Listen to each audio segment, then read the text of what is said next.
Milton Samaddar. সবাই তাকে একজন মানবিক মানুষ হিসেবে চিনলেও আড়ালে তিনি এক ভয়ঙ্কর প্রতারক। তার বিভিন্ন ধরনের প্রতারণা এবং আশ্রমের আড়ালে নানা অনিয়ম নিয়ে অনুসন্ধানী সংবাদ প্রকাশ করে কালবেলা।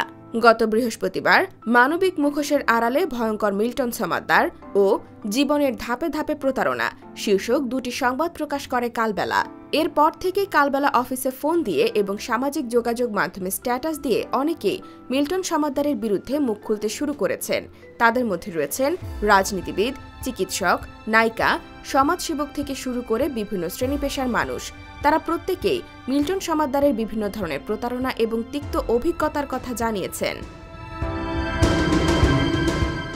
এর মধ্যে একজন ছাত্রলীগের সাবেক সাধারণ সম্পাদক ও ডাকসুর সাবেক জিএস গোলাম রাব্বানী। তিনি ফেসবুকে লিখেছেন, একটি পেজ থেকে মাথায় গুরুতর ক্ষত ও ইনফেকশনে আক্রান্ত অজ্ঞাত পরিচয় এক কিশোরকে নিয়ে করা পোস্টে একজন তাকে মেনশন করলে তিনি যোগাযোগ করেন।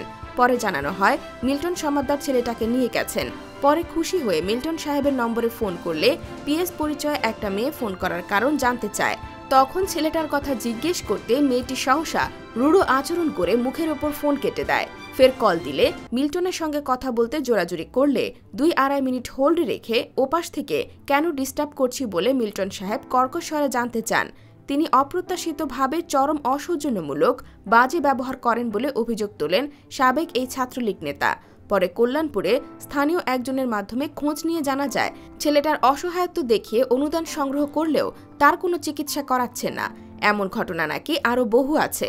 অঙ্গপ্রত্যঙ্গ বিক্রির বিষয় ইঙ্গিত দেয় সে। নায়িকা জাহারা মিতু মিল্টন সমাদ্দারের একটি পোস্টের নিচে কমেন্টে লিখেছিলেন, কি সুন্দর অভিনয়, কি অভিনব প্রতারণা।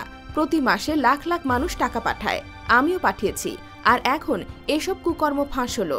আর কেউ টাকা পাঠাবেন না এদের। এছাড়া অসংখ্য মানুষ সামাজিক যোগাযোগ মাধ্যমে মিল্টন সমাদ্দারের মুখোশের ফিরিস্তি তুলে ধরে পোস্ট করেছেন। এসব তথ্য তুলে ধরে আরও একটি সংবাদ প্রকাশ করেছে দৈনিক কালবেলা। IBTV USA, new York.